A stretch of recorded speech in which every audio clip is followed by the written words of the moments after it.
VOSD is live. All right, thank you so much.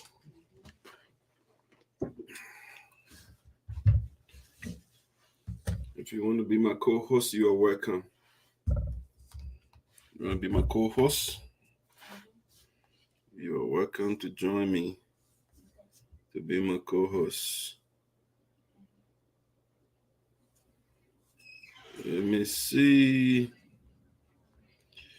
Welcome, guys. Let me check my sound over here and see.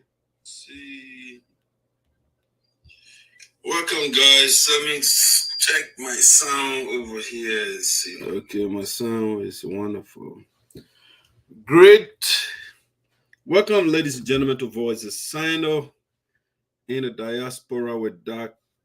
Sarpo Esoteric. Please, as you join, share the link for us. Share the link for us, please, as you join the show. All right, let me get my entertainment here while I share the show for you. For us. And so as you get onto, please share the link for me. I will really appreciate you for doing that. We'll have a wonderful show here coming your way.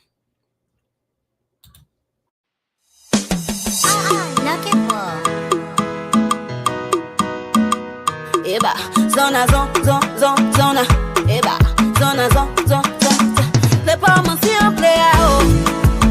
Les pommes si on plaît à haut. Les pommes si on plaît à haut. Les pommes si on plaît à haut. Eh, I'm on bounce on you again. Again, I'm on bounce on you again. Again, I'm on bounce on you again. Again, I'm on bounce on you again. Zona, zona, eba, zona, zona.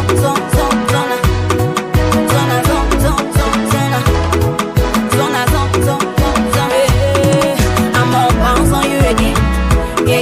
I'm on bounce on you again. I'm on bounce on you again. I'm on bounce on you again. They want my life to be crawling. They say my life will be jogging. But then I know one thing they not know. I have a very big God, he can never leave my side. When you ready for me, he can whistle while sliding. I bounce on my haters, I bounce on it. I bounce on my haters and I bounce on it. I say more, I'm on the bar. I say fais for me, I'm on the bar. The bar mon young way. I'm on bounce on you again. I'm on bounce on the one. I'm on bounce on you again. I'm on bounce on the one. I'm on bounce on you again. I'm on bounce on the one. I'm on bounce on you again. I'm on bounce on the one. You will with the beat on. You will with the beat on.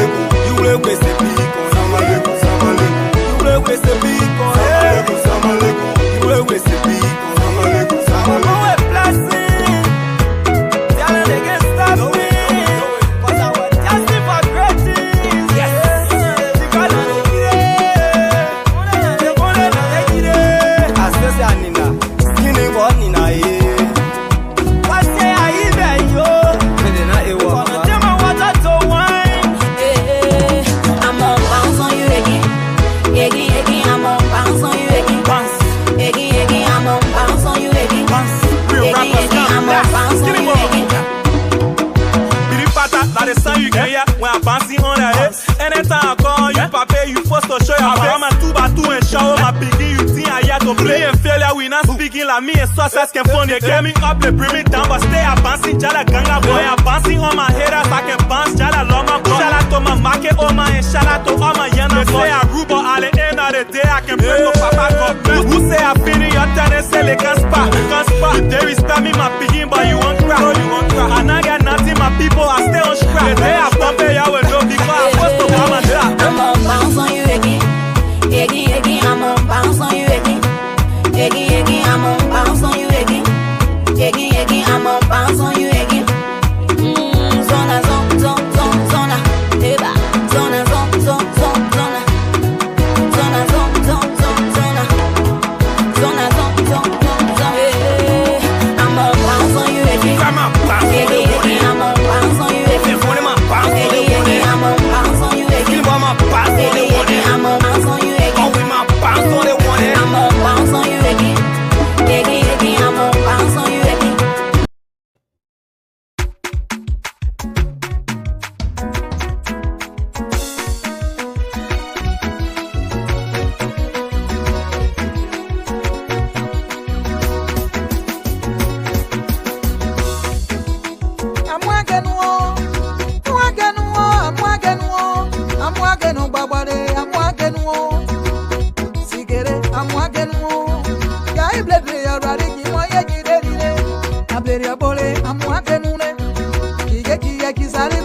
down.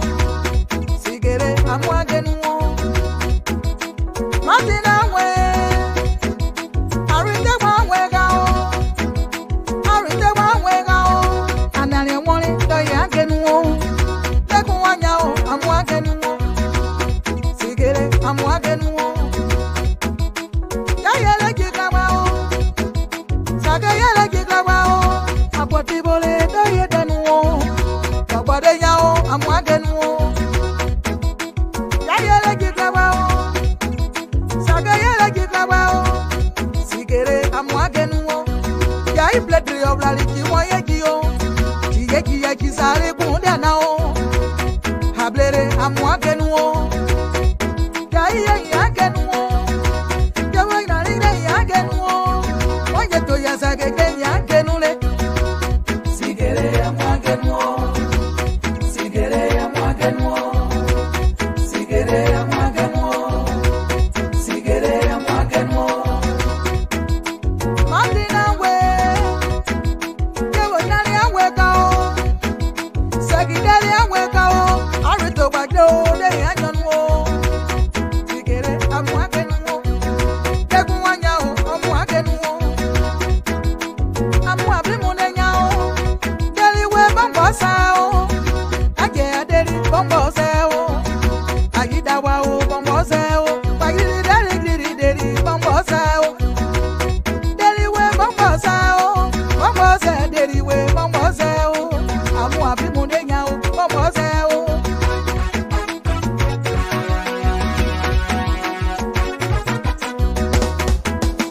I'm walking on now. Toma o chiarutio. Ki sare konde amuo. Bobo de nyao, amu abimuo. Amu abire ki egeri o. Like the dino. Where is it? Whatever dino. Cafe ya never dino. Kiri kiro kali kamu yeluo. They know you be a yeluo. Aledela o. Sigere ya mwagenuo. Sigere ya mwagenuo. Sigere, I'm walking on. Sigere, I'm walking on.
To all my fans around the world, my name is Marie Nyinambo, the queen of traditional music. The only thing I want you to do to subscribe to my YouTube channel. I'm on Facebook, I'm on Instagram, I'm on WhatsApp, I'm on Amo. Just subscribe to my channel. Promote me, my fans. Subscribe to my channel. Subscribe, guys. Thank you.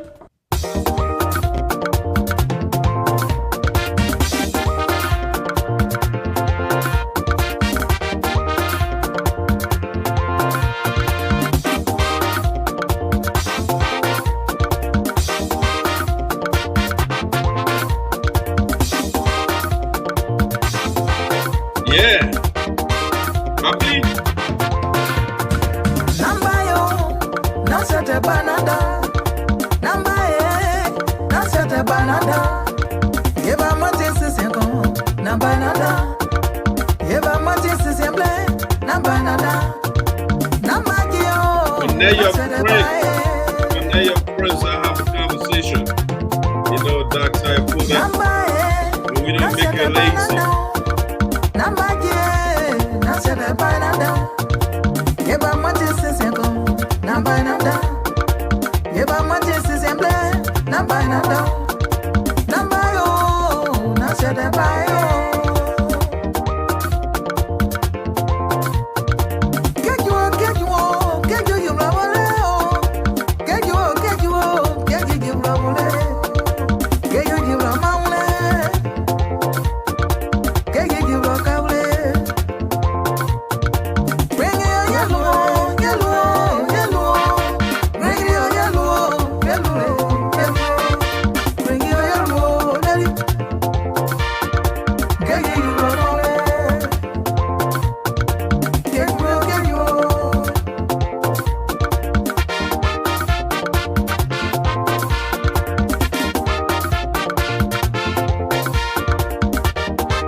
All right, ladies and gentlemen, welcome to Voice of Sinoe.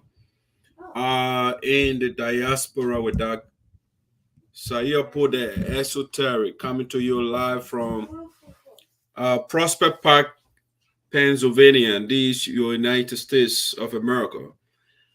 Today I have a special guest on my platform. The show is 2-4 today, so I have the guests, and immediately after the guests, I got three major things to conversate, to have a conversation with you. So you got to stay on, share the link for me. I just gave my guests heads up already. But on the show today, I have Edwin S. Jr., young Liberian guy. He lives in the state of Iowa. He's my guest. He wrote a book. I just want to talk to the brother. You know, how I would say to write a book, you know, so I can get some tips. What is the book is all about? You know, so we're going to be talking about the book today. And then we'll have something else. I know people are not interested in these things. And when you talk about book, oh man, that thing boring. But you don't want to go away. After the conversation regarding the book, I have other things to talk about. So here's the book that we're going to be talking about today, called The Mission. All right, The Mission. It was again written by Edwin S. Jr. So the camera will be here shortly so that we can get started. All right, so stay tuned for the show. Yes, the brother right here is a special guest on the platform. Sooner rather than later, he will be backstage, and I will bring it on so that we can talk about the book. All right, so stay with me. And next, after that, we're going to be debunking some mendacities. You know, big words, right? We're going to be debunking some lies, so basically. You know, so you got to stay here. Stay with me after that. And so that we can go into debunking some lies. You know, I don't like, I detest, I abhor, anything that has to do with lies, it pisses me off, but I'm not going to talk about it in an angry manner. But today, the first thing is to talk about my friend book, Edwin S. Jr., who wrote a book called The Mission. And so we're going to be going into the mission what is in the mission for us? What mission is he going on? What mission did he go on in the book? All right, we're going to be talking about, the brother is from device not connected. Yeah, so you got to, something is not connected back there, comrade. So you got to do that. Yeah, device is not connected right now. All right, so let's see. I want you to get back off and get on again. So I will kick you out of the studio. I can bring you on right now as of now. Yeah, so you can report. I just saw you in the studio, but you didn't connect something in there, either your camera or something, and they said device is not connected. So you got to activate something back there. I think follow the instructions, and it should be very, very easy, to get on.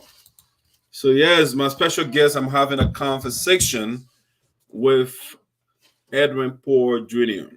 All right, he is backstage, but the device is not connected. The camera got to be activated. Come right, the camera, you got to activate the camera. I think you got to enable the camera. That's the only way I can bring you on. But right now, I'm not seeing you.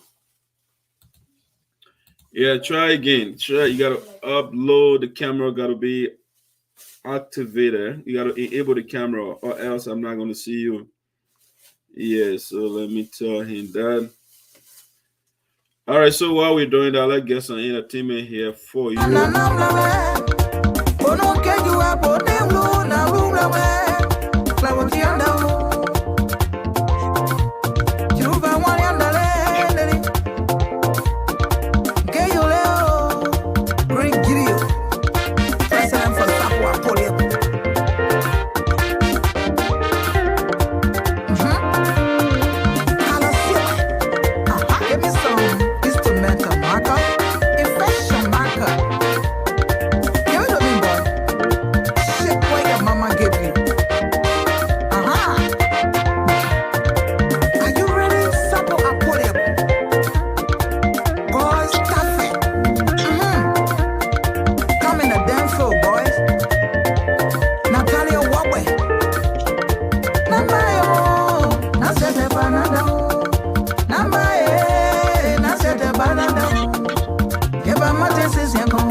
All right, ladies and gentlemen, welcome to Voices Sinoe in the Diaspora with Esoteric, coming to you live from Prosper Park, Pennsylvania, these United States of America.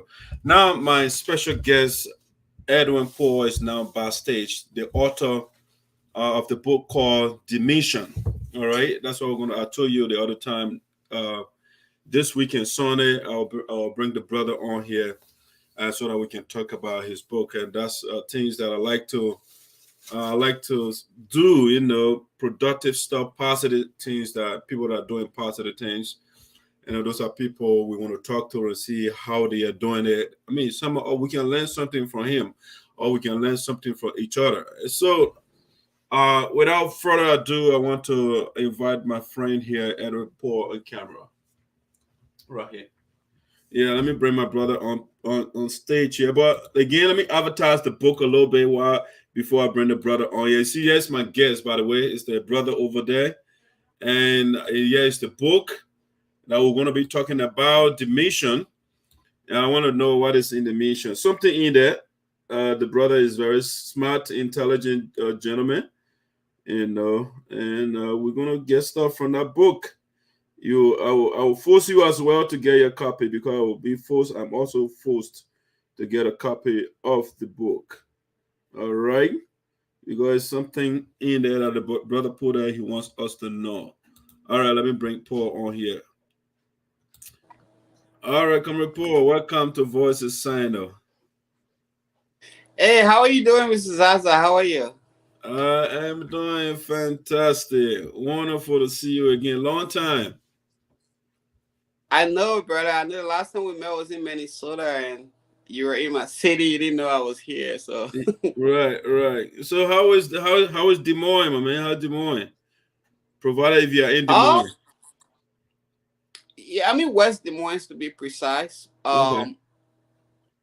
It's a pretty burgeoning economic out here. Because we're here for greener pasture, so I don't claim a home anywhere. Anywhere that the economy is good for me, that's my home. So right. Yeah, but it's a pretty nice little neat burgeoning economy out here. If you want things, for the positive side.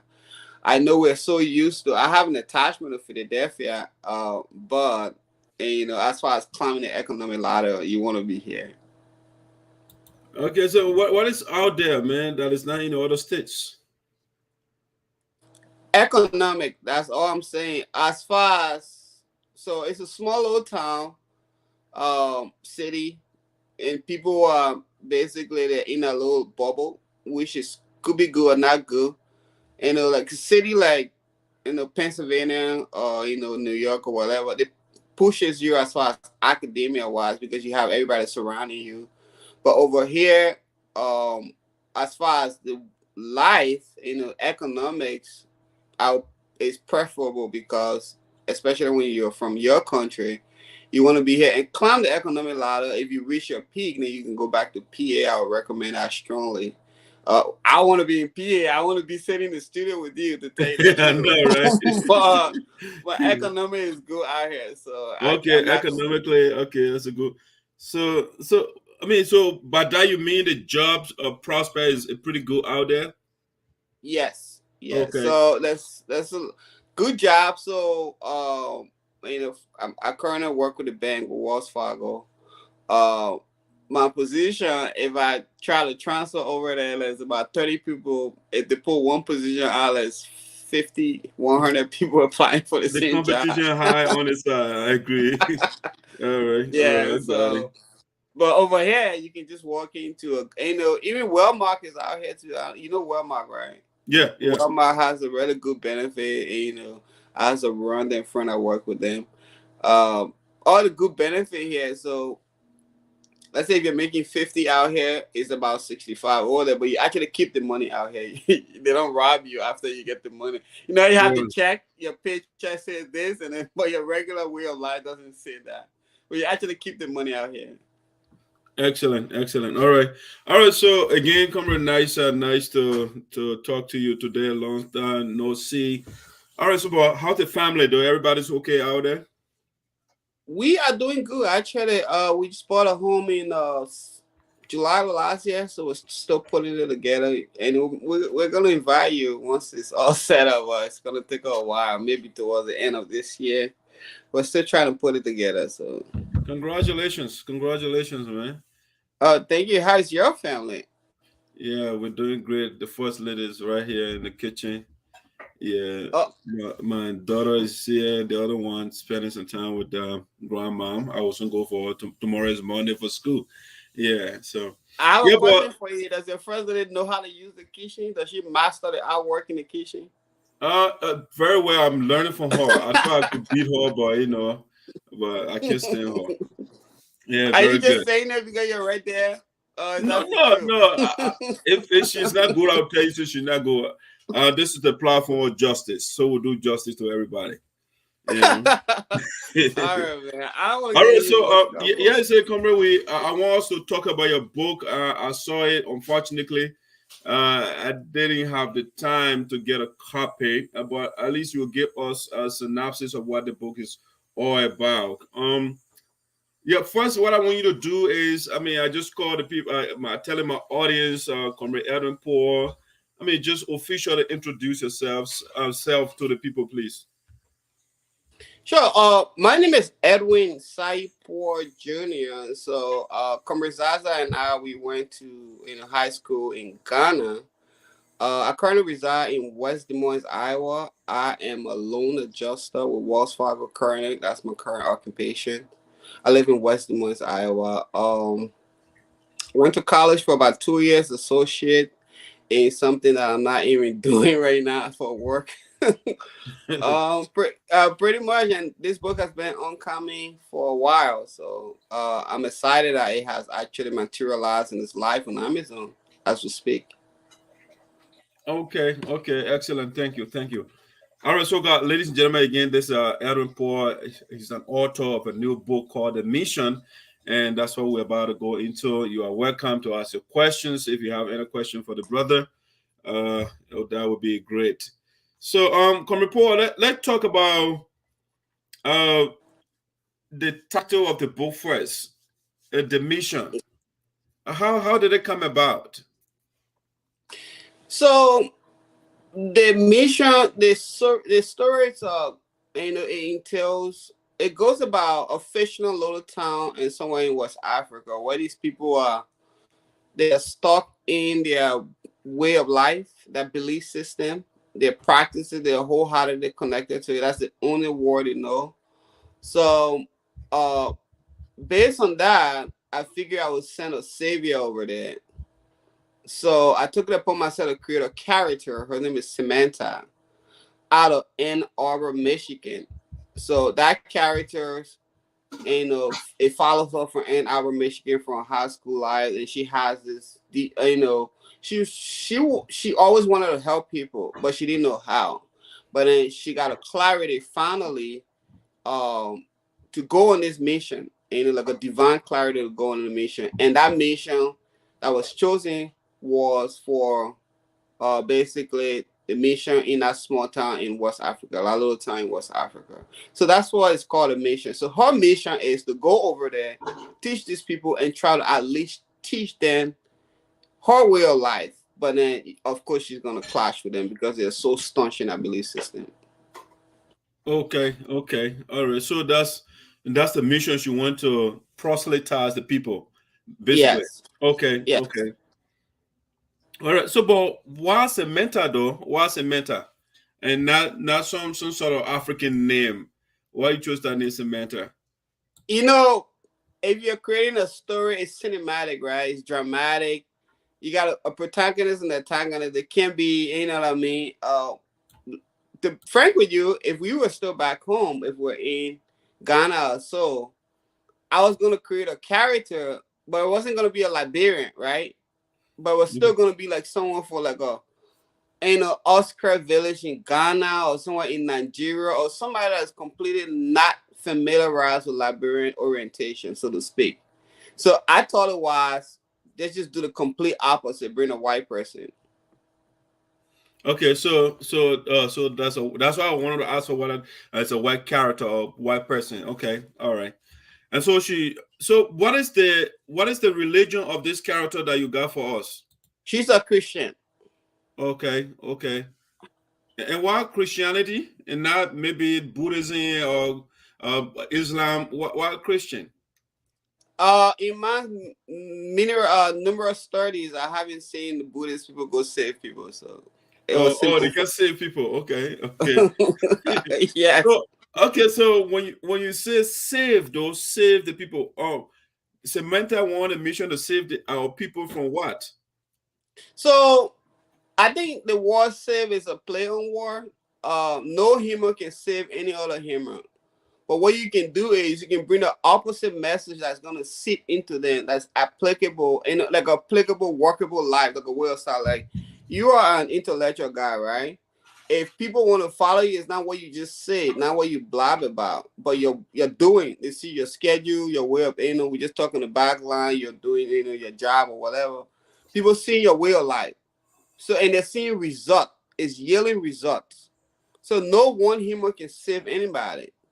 But you can bring your result-oriented way of life and lead by that lifestyle, and people can compare it to what they've been living, and they can choose between them. Everybody have free will. So save human, no human can save anybody. Okay. So before we go into the details of the book, I have some basic questions that I brought that I want to at least go into before we go into the details. So I wanted to know, when did you first realize you wanted to be a writer? That's a good question. Thanks, Cumber. I don't know you're with us. Were you on the camp when the Ghanaian came and took us out of our little huts, and then basically we had to go in like that whole football field or whatever on the camp? Yeah. Okay. So when we had that situation, and then there was no school, obviously, and then we went back to school, right? And you know, come with Brian Sly, right? Yeah. Brian Sly is a gifted writer, script writer. He's naturally born for that. So when it comes to like writing, everything will all turn to him, like anything English wise, right? Right. You know, you were there too as well. But when we're talking about storytelling, you know, people think English is a box, but like where to put your comma, your semicolon, and things like that. So Brian Star was good at that. We all can speak English. You know what I'm saying? We all can, you know, we have composition, we have grammar and stuff. But where to put your comma, your semicolon, your exclamation point. Brian Star is naturally gifted for that. But when we went back, it was Mr. Mongrel. He gave us a pop quiz. He said to give a story as to what happened when, you know, when the armies came over and what happened, what transpired. It was a pop quiz. Okay. So, and it was like, wow, this is an easy kick for Brian, myself included. We just said it was a Brian slide, you know, stuff to lose. But then, after we already now, we gave it back, my story came on top. And Mr. Mongrel stressed that out in front of the class. I didn't believe it. I was like, oh, it's just, you know, I played the lottery today, so it's a good day. It's something good. So I let that slide out. But then when I came over here to the United States, when I was going to school, when I was doing a pre-pharmacy, my comm class, right? We had a similar situation where it was snow. It was a heavy snow, but we managed to get to school, and the teacher told us to elaborate or lament on, you know, how did we get to school, what happened. So similar situation, but then I went ahead and told the story again. But you know, school over here, these teachers, they don't take that time, right, to do all that stuff that African people do, lie you out and stuff like that. People just go to their classes. But that lady sat down, actually makes like 10, 15 minutes of her classes and wrote behind my paper. And she said my stories were really detailed. I used to keep that paper. I used to keep it for a long time. I lost it with all my moving around. But that was my second confirmation. But then I read a lot of books, if you already know. I've been reading. I read books for fun on the balcony, you know, sipping my beer. I would just read books. That's my own fun, you know, sometimes on the weekends. I read, you know, over 30 books. I didn't know what to write. But then this story of my grandmother, because I was close to my paternal grandmother, kept coming back to me. So I was inspired by those two incidents that I showed you, and then it's mainly inspired by the story that my grandmother told me. Excellent. Oh, great. Okay. So another question I had was, how long did it take you to write a book? How long was it? The actual time to write a book is 6 months, right? But this book I wrote it 3 times. You're very aware that I move around different states. The first time I wrote it, I lost it because I didn't type it on a computer. I was lazy to type it on a computer. I lost it. And then I wrote it again in Georgia, and I lost the book again. So I finally rewrote it here in Iowa. And then when I rewrote it in Iowa, I said, this time around, I'm going to put it on a computer, and it's going to stay there. And anything happens, I have it on a computer. I save it to all of my drive. But it takes about 6 months. Mostly you do your drive and you do your research.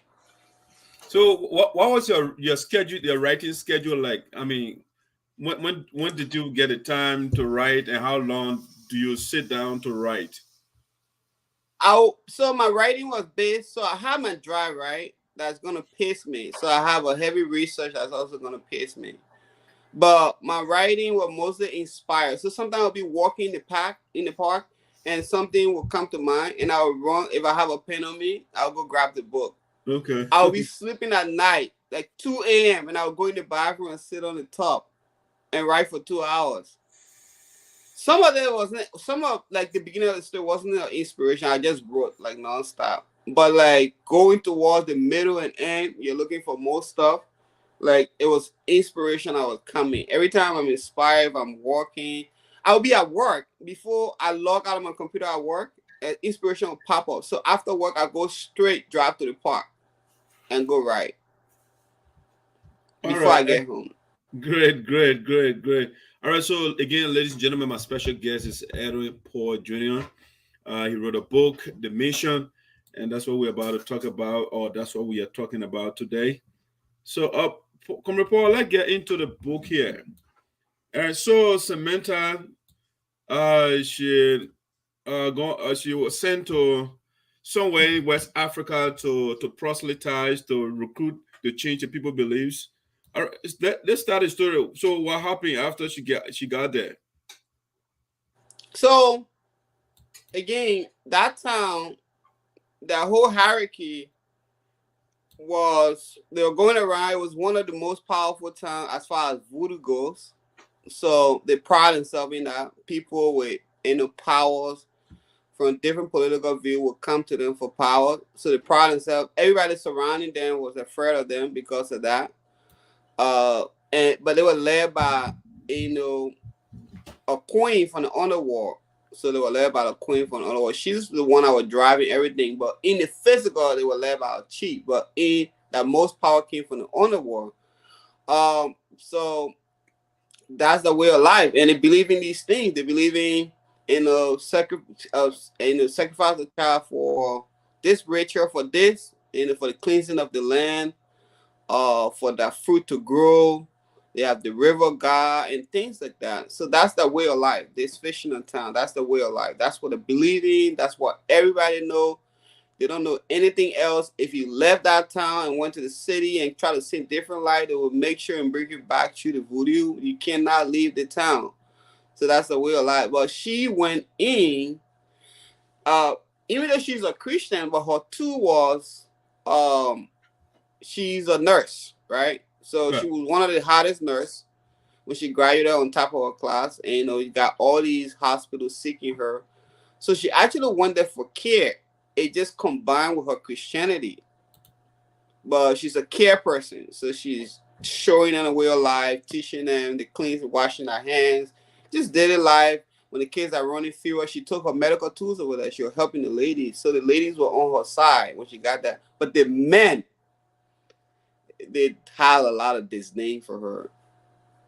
They wanted to get rid of her. Why is that so? The men and not the women? Because everybody in power was the men. There was no one person on the chair. It was all men. Okay, so let me read a little statement here on the back of the book here that you put here. It says Samantha embarks on a journey of her life. She travels to a small village in West Africa. Is there a name for the village? You didn't give the village a name? It's called Duja Town. Duja Town, okay. Okay, for its, let's just say you said, travels to a small village in West Africa known for its rituals and human sacrifices. Okay, when you say rituals and human sacrifices, aren't you demonizing our people? No, I am not demonizing our people, Mrs. Zaza. Some of these truths have to be stated. Just a little bit, took it back from my book a little bit. My lifetime, I know a lot of smart people. I know you. I know Neon Brown. I know Brian. So I know a lot of smart people. Has it ever crossed your mind that we can remain this stupid for so long with a country, full of, with a population of 5 million people, and we have all of these minerals or everything, just being surrounded by the ocean alone, you can create a job that way. But has it ever crossed your mind that maybe we're not even stupid, but there's somebody deciding all of this from the underground? Has it crossed your mind? Has it crossed your mind how these people are so corrupt that they will make laws, that will sign deals, that they don't think about the future of the generation? Or people will be in office, they will have money, but when they get sick, they're flying over here. Has it ever crossed your mind? So no, I'm not demonizing anything. I'm shining a light on something on the underworld. This is fictional. Could it be true? I don't know. If it happens somewhere, somebody tell me. But this is a fictional thing that I create. I think it should be thought-provoking. People should actually start thinking. They should start thinking out of the box and start thinking about the physical, because it doesn't make sense. Every time want to elect a sensible person, then a stupid person get elected. With no law, somebody that don't want to debate or anything. That person's already been decided from the background. We're just stupid out here in the physical trying to do this. Our country cannot remain like this for so long, and we just think that's just all natural occurrence, bro. So that's just my thing. That's how I created that fiction thing. It's thought-provoking. Is it true? I don't know. Okay, all right. That's I'm not account. Okay, all right. So, but let me go into that again. So you said for its ritual and human sacrifices to educate the villagers. Okay, I want to underline the word educate. So, what sort of education was Samantha carrying again to the people? Her education was cleanliness. And, cleanliness. She was a medical person. She's a nurse, so she's teaching the people, how to wash their hands on time, how to avoid cold and things like that. And, as a nurse, just as a nurse, not even as a Christian, but as a nurse. Okay, so but again, aren't you suggesting that people don't do those things? Isn't that why you are the message you are sending? No, that's not the message actually. At the people in the villages, they have that practice of what to do. They have a way of doing things. But she, again, it's different ideas. The way of life, we have to be frank here. Is the way of life here different from what we used to back home? Yes.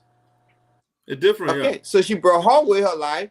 They have that way of life. I didn't say that way of life was bad. She's teaching them that way of life, her way of life, to her advanced nursing degree that she got. Yeah, but comrade, when you say, you don't have to say, it's implied in the story when you say she's going there to teach people how to wash their hands and those things. I think that is degrading to our people. You don't think so? Is it true? I don't know. Or not? I don't know for sure. How many people that in the villages that practice safe hygiene that you know of? Yeah, but then like consistently, like every time, they did something to wash their hands. Every time when they know to sneeze, to bend their elbow, to cough, to call them up. Like these things that we know now, true modern wars. Like, can you point out one place that they do that consistently? Then I'm gonna retard. Yeah, but that's not a way. They may do it, but it's in a whole different way. It's a way that they know. Right. Okay, all right. So she carried her Western education over there to teach the people, all right, to cleanliness while imparting her religion as enlightenment. Yes. Let me ask a question this way. Why didn't you turn the story around, like the character is coming from Africa to come to the West to educate the people, the African? Why the other way around? Well, because that's not the norm. That I'm a reality person. That's not the norm that we see. How many Africans that come over here and change the people place for good? No, but you got to initiate that. Since it's a fictional account. I'm a numbers person. I can't deal with anomaly. I can deal with anecdotal stuff. Have there been some African people that changed people's way of life here for good? Yeah, like Nelson Mandela for sure. The way he handled the situation in South Africa, he inspired a lot of people out here, even people in Harvard. But he's an anonymous. How many times you have African people coming here, and let's say, for instance, coming into the people's hospital and changing the whole board of way of doing things, and it's very functional. That's very almost not possible. So why would I write my story based on something that's not fact? I think the numerical argument you are making, I don't know why that's strong though, because if you look at people that have changed the world, they are not in the majority. So they appeal to number, is not compelling. So Gandhi wasn't in a majority, but he made an empire and was able to liberate India. Dr. King was in the minority. So if you push the novel argument, that I don't know whether novel is the right way to go instead of. I agree with you on that, but all these people that you're talking about, they're not regular people. They're anomaly. They are leaders. They were born. They're different. They changed the whole world for the better or for the good. These are not everyday people. I'm just talking about, first of all, if you have your degree from Liberia, I'm just dealing with facts. You come here, you cannot just become a doctor in Liberia. You can come here and start studying as a doctor. That's just the truth. Yeah, but I think you accelerate your potential of practicing here. I mean, yeah, but you still don't have a degree and you get 4 here. years after you done spent 10 years in school. So you gotta go through the other stuff. All right, so Samantha went there and taught the people how to wash hands, how to do the Western way. So what happened after that? So again, that's just her day-to-day life. So she does that as a medical person, just practicing as a nurse. That's just a medical person practicing. The cleaning and washing the hand is just on the book, but most of the thing that she does was, before she got there, the kids would be running fever and be crying all night. And sometimes the mothers, they wouldn't even know if they're running they have a sore in their ears or something like that. They didn't know that they all they know the child was just crying or having a bad day. So she would go and take her thermometer and take that temper, check their ears, and give them the medication needed for that. She took all of these medication. That's what she was doing. She was taking care of kids, young kids, for the most part. She was not even catering to a lot of adults. She was catering to a lot of babies. So she was actually pro-advocate of sanctity of life. Okay. But then over here from the back of the book here, you said, okay, she must first go through the chief's elders that will do everything to prevent her from changing their belief system. So she went. Did she go through the elders, and the elders they prevented her? Yes. So they clashed. It was a cataclysmic clash between she and them, because again, they're staunch in this system. They have to carry on our rituals, whatever the queen's order. If you go into the book, at times go back, her message that she was preaching was seeping into the town. The chief was quietly on the side of her, but he had no option because he was subject to the underworld guy, the queen.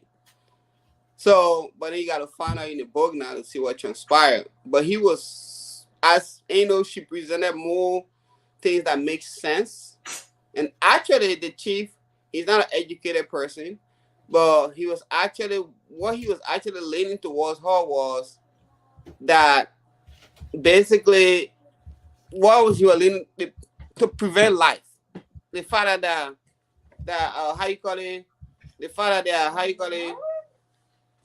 the life of being depleted all the time. He didn't like that, but he has to answer to her. So he was kind of being on the side of her all the time. He was getting on her side little by little. At times, things go back, but he still had to adhere to the honor war, the order from the honor war. Okay, so but you said something. You said the chief wasn't educated. What do you mean though, when you say he wasn't educated? What do you mean? By that you mean he doesn't have Western education? Yes. Or he was a very wise man. Right. His name was he was a very wise man. His name was Wongba. So he can make a lot of better decisions than most presidents, right? But he's not educated in this modern world. It's just like when you were born, we got to get educated in the system. Your knowledge, it's not school I give it to you. You were born with that, but you got to get educated into the war, right? So he's educated on that side of the war. He's a very wise person. He can make tough decisions that even people will not make over here, but he's not educated, as we all know. He's not educated to that extent. So he's not educated in the sense that he cannot read and write. That's what you mean? Yes. Okay. Yes. All right. But I think he's still educated though, because when you say he's wise, he makes decisions. that a regular person would not make, then he should be an educated person. But normally I hear people say that and say, oh, this person is not educated, meaning that the person can't read and write. Even though there are some people that can read and write, but they are ignorant as hell, you know? Yeah, so you're right. And I am with that. I'm with that side knowledge. Like, people can go to school, they can speak all the big book, but yet they can't manage their gas tank. You know what I'm saying? Yeah. So, like you have a master degree, but your gas tank is always on E. Like, what are you mastering, right? So I support that too. That why, you know, if you go in the book, I actually stress that point that his education on the not the regular education that we know, but I actually had a lengthy saying on that. Because I'm a strong supporter of that. I'm not just like, because you are basically educated through school, then you're educated through school, then you're educated. I've seen a lot of wise people, my grand uncle, my grandfather, that would say stuff that nobody never told me my whole life, even with the PhDs. All right, so a viewer is asking where they can grab a copy of the book from. It's gonna be Amazon.com. So when you go to Amazon.com, in the search bar, type in The Mission, and then you type in Edwin Poor, one word. So The Mission, Edwin Poor, and then it's gonna pop up. All right, and then Brown said, what are those issues that Samantha considered in her mission as inspirational and life-changing idea? Well, that's a good question. She's a Christian, so she just preached. You know how, like, I don't know exactly you know about it. You know how, like, one of the things that destroy Africa today is when the missionary went over there, they wanted to change people's way of life. They started teaching how to dress and stuff, but all the things were not called for. So Samantha was just simply preaching the Bible and the message in the Bible, and then you decide, right? Right. So, but they got people wearing coats to go. I go to church, I can just grab my t-shirt and go to church. But they will make people today, up to now in Africa, when you go to church, you got to dress to go to church. But she took her whole approach was just preach Christ and the way of life, and that's what was changing people's mind. And they led by her example, the way she was doing things. Okay, so Samantha was able to win people over to her side? Yes. Okay.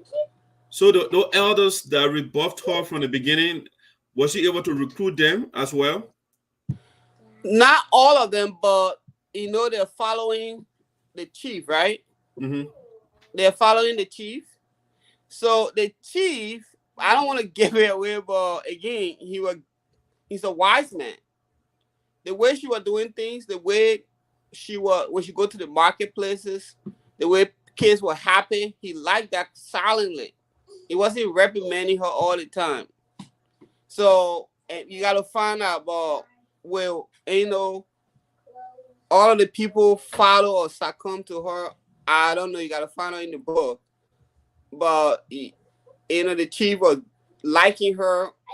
Just the way she was doing things. She was not like the preachy kind of person that said, God said you should do this, and like looking at you and say, why are you wearing this? Why you not in church? It's Sunday. She's not that kind of preacher. She's just preaching Christ, love, taking care of kids. Okay, so somebody's asking how much for the book? It's $16.99. It's on Amazon. Again, you type in The Mission Edwin Poor. It's gonna $16.99. All right, great. So, guys, again, my special guest is Edwin Poor, the author of The Mission. It's a fictional book where Samantha went on a mission to a village somewhere in West Africa and trying to recruit the people on our side. So, I know you don't want to give a lot of things away, but when Samantha went in there, right, and she recruited the people on her side, what happened then? Well, they took a dangerous turn before she even come to that. A very dangerous turn that she almost lost her life. Oh, wow. All right, so again, she's leading by example. They had to take her to the altar, to the queen. Okay. Before she even get to that point of overcoming. Okay, so what's the question? There's a question I wanted to ask. So, how many chapters are there in the book? If I remember, 10 or 12 chapters. It's about 195 pages. 195 pages, you said? Yes. Oh wow, okay. That's a big volume. Wow. All right. I just seen my book yesterday for the first time from somebody that ordered it. I went to sign it for them. So I just seen the finished product yesterday. Okay. So, but then, what do you do though when you are not writing? What do you do? Well, I'm a regular right now, like everybody else. Again, I'm a banker. That's my regular job. I currently work from home. I do a lot of things on the side financially. And, do a little bit of credit repair here at home as well. Around tax time, I do taxes. Getting to a lot of business adventure. We're trying to launch something right now, so we might contact you in the bag as well. Yeah, but that's what I do. What does your family think about the book? My family? Yeah. Well, my wife ordered hers. It should be here anytime from now. Again, I kept it secret from anybody when I'm writing, and kept it away so nobody really know the details except me. But she kind of get an idea what the book is. I'm not gonna lie to you, say she doesn't know what's going on. But she's not like an avid reader. She's like a science person. She's not like an avid reader like you and I. But she's gonna read it anyway. So she reads, but then she reads something like something that is subject to her job or something like that. Okay. So there's a question I have here. What was one of the most surprising things you learned in creating your book or creating your book? What did you learn? Surprising thing when you're creating a book? You can get inspiration from anywhere. There's a scene in the book where a businessman came to town, to the village, and he came to basically buy crops from these people like cocoa and coffee and stuff like that. But the introductory part of that whole scene, and I mentioned your boy, was it Plato or whatever? I know you like Plato. I mentioned your boy Plato. So but I thought it was inspired by some crowd music or whatever. I was listening to a crowd music and it inspired me. So the most surprising thing is that you can be inspired by anything. Okay. So, assuming I want to be a writer, do you have suggestion for me to be a good writer that you are, man? Hello? I can hear you. Yeah, maybe somebody call you so you can get out and get back on. Please close the door. Let me jump back on. Yeah. Yeah, so guys, we're talking to Edwin Paul. He's talking about a book here. If you want to get a copy, he says on Amazon. You can go grab your copy. It's $16.99, he said. Yeah, go get your copy. So I'll order mine pretty soon as well to see. I mean, I want to know the detail. He doesn't want to give a lot of information right now, And then people will say, you know what, I got a gist already, or I got the most important thing in the book. So why should I, continue with it? So the man is considering some details from us, So get your copy and see what our brother is offering, or is it 100 and some more pictures in the book. I mean, you're gonna learn something. A book is the way somebody thinks, is the person ideas they put on paper. So why not? The man says about 6 months of writing, but he kept moving and then writing the draft over and over. So it took him a while. So the idea is already in the book. Just have some time and you read it, and you'll be good to go. All right. So let's see what my man is on quick. He is getting set up back there. Let's get a quick break here. I will be right back. And I was on. I think he's been on for like an hour now. And so when he comes back, he'll be closing. I just wanted to get a little background of the book, and I think we got a gist of it so far. And so I'll go on quick commercial and I'll be right back. Hello to all my fans around the world. My name is Marie Nyanambo, the queen of traditional music. The only thing I want you to do to subscribe to my YouTube channel. I'm on Facebook, I'm on Instagram, I'm on WhatsApp, I'm on Amo. Just subscribe to my channel. You subscribe to me? Yeah, Sir Cornbread has some technical difficulty over there in the middle. It's all right. It's all right. All right. So, like I was saying, you don't want to give a lot of information, but I just wanted to. You say about 10 chapters in the book, right? Or chapters in the book. So just give for. I think it's 12. 12. Okay. Yeah. So I just wanted you to give us maybe a synopsis of each chapter. What does Samantha do in the first chapter, chapter 2? What did she do? I mean, not without giving a lot of weight. Sure, I can do that. Yeah. So as soon as you enter the books, you know, like sometimes you get into books, they're wasting time trying to take you all around before you get this. It gets to the story.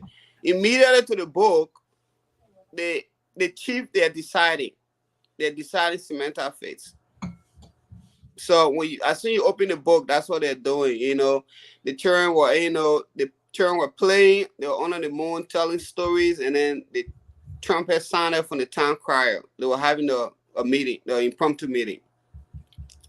So that's what the first chapter is about. They're deciding her fate. Okay. So that first chapter go into deciding her fate, and you know that the queen has order. They need her. They want her soul for the pacification of the land. It's going to pacify the land forever. It's going to stop everything that they have been used to. They're going to go to a new way. That's what the queen promised them, but she was obviously lying. She told the story with banality. So she was lying to them. But immediately when you get into the book, they're deciding her fate. Okay. So, do you have like a favorite author? I mean, somebody that is inspirational to you, that you like. I mean, yes. A book that you can read over and over. I got a book here that I can pull that I can read it over and over. John Grisham. Oh, okay. What sort of literature does he write? He's write legal thrillers. They're fictional. Well, he writes about like FBI lawyers, and he has one of his most famous, but it's called The Firm. It has a movie with Tom Cruise in it. Okay. Yeah, he has. So he sold over 240 million books already, and then he has 7 movies made out of his books. Oh wow. Yeah, but that guy book, he just gave me one of his book. I'm sitting on the balcony and I have my beer on. I'm good. I turn my phone off. I'm good. Okay. All right, so Comrade, I think you've been on for like an hour now, so I just want to. I think I got other stuff to discuss. If you get any further information, if people want, like maybe say a signed copy of the book, how they can get it, stuff of that nature. If you have closing remarks, I mean that's something you can do as well. Sure. I just want to appreciate, our community. We get a lot of flack for being party oriented and stuff. I want to appreciate so far, especially for the librarian in Iowa. I know our librarians ain't not changing for the better, but our librarians have been a lot of huge support over here, especially towards the book. The book came out on Monday, and it has it's doing really well, to tell you the truth. So I appreciate it. You can find the book on Amazon, The Mission. But on your search criteria, you can either you can search for my first and last name, just Edwin Poor, or you just type in The Mission Edwin Poor. It's gonna populate. It's gonna be the first thing. But you type in Edwin Poor, a couple of things will come up, and then there'll be the third link you click on. The book is $16.99. If you want a signed copy, you gotta go through my wife, Dwayne Flo. She's on Facebook. She goes by Dwayne. I think you don't see Bo Pie on Facebook. So you can find her there, or you can go to DwayneFlo@gmail.com. You can contact us at DwayneFlo@gmail.com. You can contact me too as well. SeanPoor82@gmail.com. SEAN82@gmail.com. You can contact me and I can relay that information for her. We have an official launch on April 16th. here in West Des Moines. So we're going to be launching the book. So I'll be signing copies over there. We already have people that are pre-ordered that signed copies. It's coming here, so we're going to take it over there. We're going to be signing copies over there at the book launcher as well. So if you're in Iowa, you're in the locality of Iowa, you can come to the launcher and we can have your copy signed. If you already bought it, we can sign it there too as well. Okay. So, Comrade, thank you so much for coming on. I really, really appreciate you, and congratulations on your book. When is the second one coming up? Well, this, people have been asking if this is going to be a series, but it's not. My second book, I'm thinking about doing like a true story. So, but I need a lot of research. Like true story, fictional is fun, right? You can just move stuff up and down. Okay. But true story, you gotta come with fact.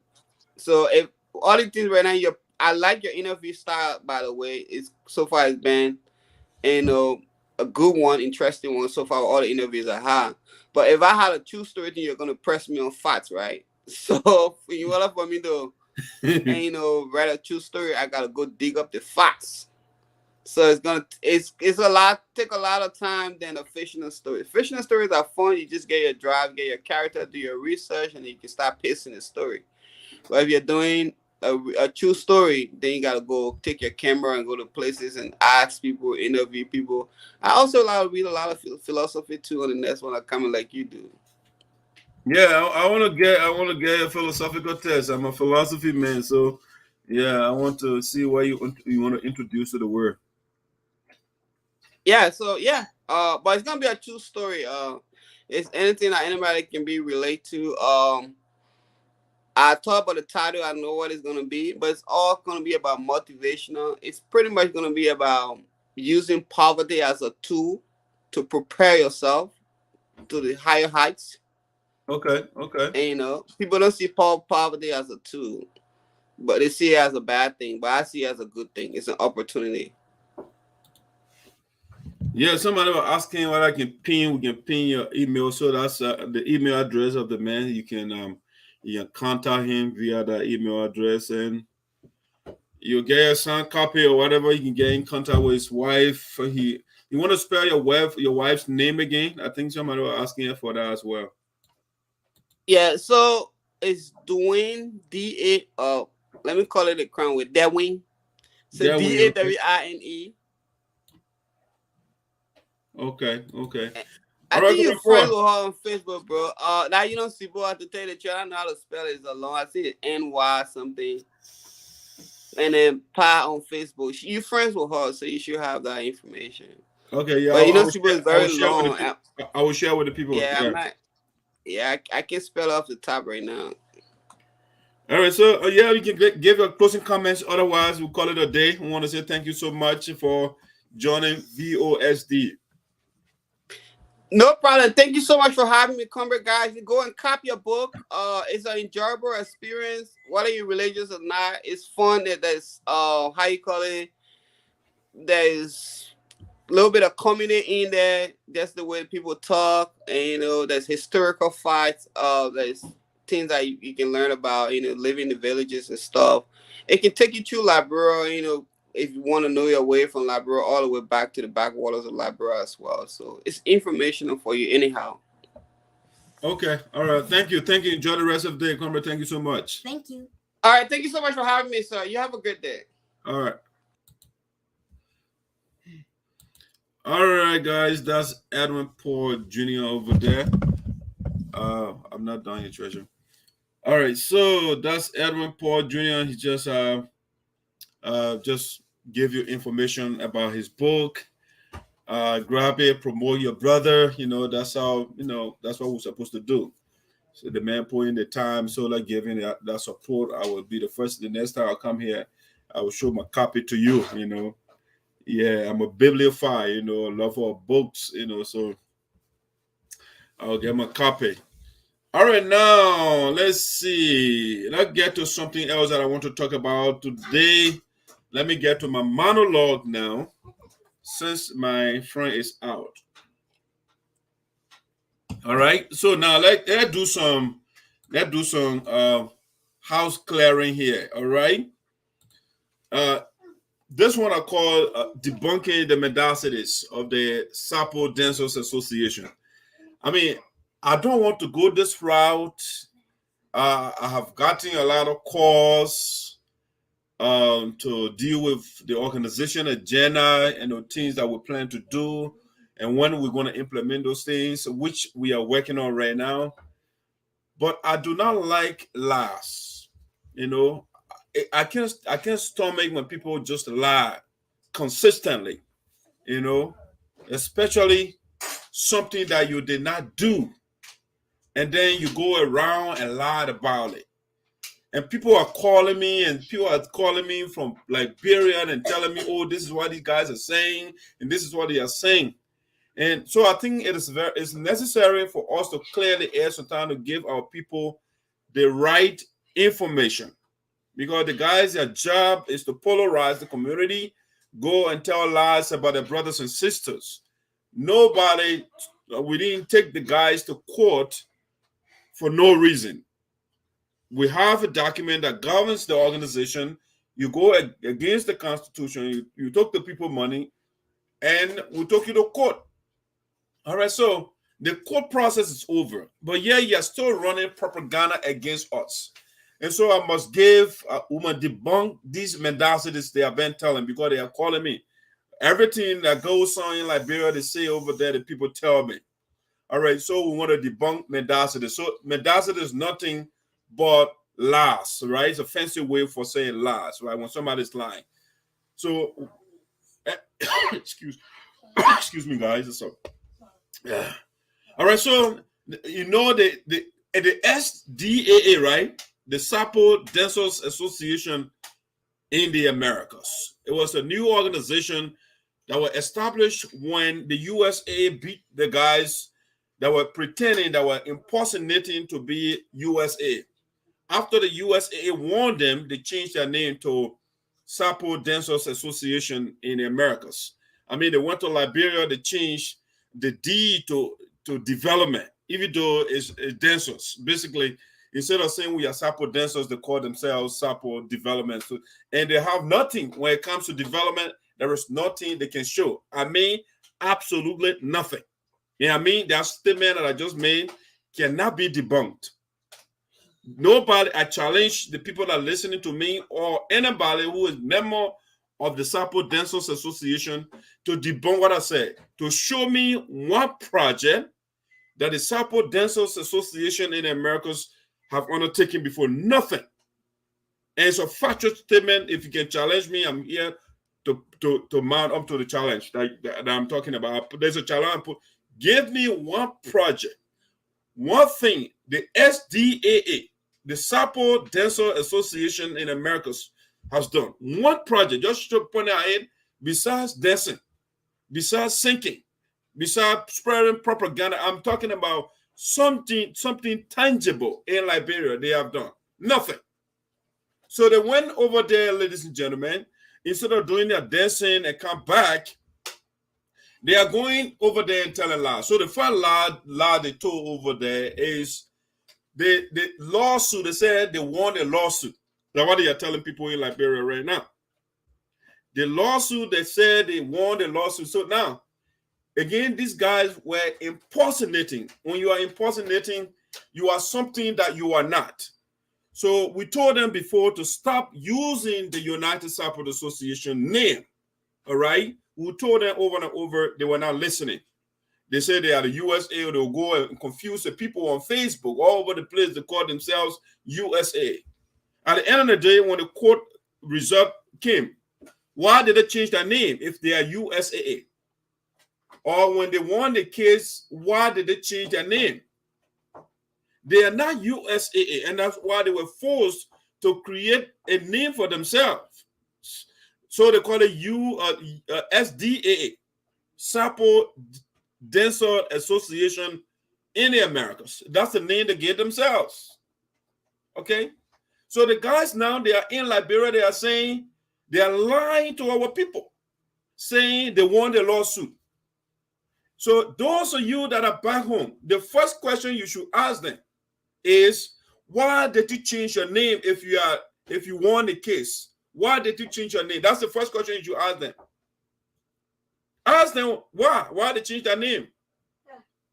They will not answer that question. They will not be honest because they are not honest people. They were beaten in the court of law. And that's why they defected. They created another organization. We never had two organizations here. It's because they were subdued by the law here. And so when they got angry and developed, they created their own thing and they went over there and lied to the people, said they won the case. And they were sorry for us, so they gave us some money. All right. Excuse me, guys. All right. So they said they were sorry for us that they lies they're telling people back home in Liberia, you know. And this is the global community. When you go over there, everything you say will come back here. People will know. It's not back there in the day when people in America, you don't see them. You don't know what's going on here. I mean, if people want to know what's going on back home, it will be easy. I will give it to them, especially relative to Sinoe County, our community. Because I'm trying to build noble and honorable and virtuous citizens in Sinoe County. And so for years, I have been educating, I have been saying, preaching the message to be honorable. Because, you know, you can lie for a little bit or maybe for a long time. But when people discover that, the respect they got for you, it will vanish, it will disappear instantaneously. And that's why being the voice of the elders and the ancestors, I am teaching my people to be noble, to say the truth. Even if it is uncomfortable, just say the truth. Because it will take you a long time. People will always respect you when you say the truth. But again, you can lie momentarily or for a little bit of time. You think you get, Liberian people got a saying, right? 99 days for rule, 1 day for master, right? So you will lie for 99 days. Eventually, the truth will come out. And that's what I'm doing right now. These guys that are in Liberia, the Sarpo Dancers Association, they did not win any lawsuit here. They did not win any lawsuit. So they shouldn't go over there and lie to the people and say, oh, we won a lawsuit and we're sorry for them and that why we gave them some of the money. That a lie to tell him. The law forced them. They didn't want to give anybody a dime here. They don't want to get organization money back.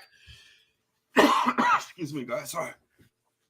They didn't want to get organization money back, and that's why we carried it to court. And the court was forced to get some of the money back to us.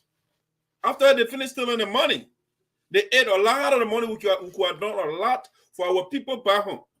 But this one guy will go to Liberia back to back, ask for 12,000, ask for 7,000. If you don't give it to him, you'll go yank it from the account. And that's why we don't have a lot of things back home going on. But the little money that left, for almost $200,000 were in our account when the guys took over. The next quarter will be over there is $30,000. The man came in no time. He just started. When you are going to Liberia, the going time, did he send presidential budget? Did he send a budget? But when you are part of the USAA, every time the man wants to go to Iowa, I want presidential budget, or I want to go to Iowa. Anywhere he wants incentive. Right now, he's not asking for it because he doesn't have the money. So he can leave from here and go tell lies to our people you want lawsuit. Why did you change your name? Why? Why did you change your name? The long list you sent the other time when you're going to Liberia, you want 20 cars to be in your convoy. You want, people to put gas in your car. Why you didn't send budget this time around? Because you don't have the money. You don't have nothing. There is nothing that the Sarpo Dancers Association can show us that they have done. Nothing. They didn't win any lawsuit, so nobody should believe them over there. Nobody should believe. If you believe those guys, you are. That means you have been duped because what they are good for their BMs. They want to lie to people. They don't win no lawsuit. No, the people actually were backing the United Sarpo Association, the leadership, to take the case from court because the guys were on the verge of going to jail, and that's why they talk to us here, and we say, okay, let's go to mediation. Had the court, had the lawsuit, had it gone to court before a judge, these guys will be in jail. But the people say, no, let us not send our own brothers and sisters to jail. And so you do mediation. And at mediation, the person that is mediating, they are not looking for who is wrong and who is right. They're just finding a solution to the problem. And so they will negotiate with both sides and see how can we resolve the problem. And so we made our demands. One of the demands we made was they can't use our name. And that's one of it. They said they can't use anything when it comes to USA. They can't be USAA if they want to have their own organization. And so that was why they were forced to change their name to Sarpo Dancers Association in Americas. Okay? And they protested again at mediation. The person, the lawyer, the judge, that is the person that is mediating, they're not telling you who is wrong. They're not looking at the merit and the demerit of the case. No, they are finding a solution. So the guy said, because they all about money, that money they won.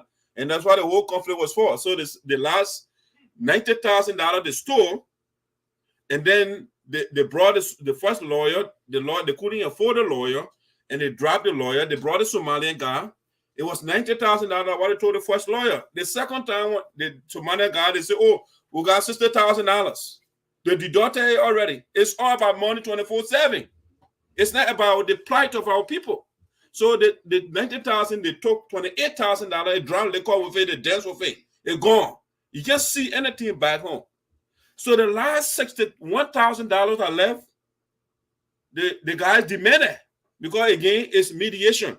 The judge, the person that is mediating, cannot say, oh, you are wrong, you are right. So how do we solve the problem?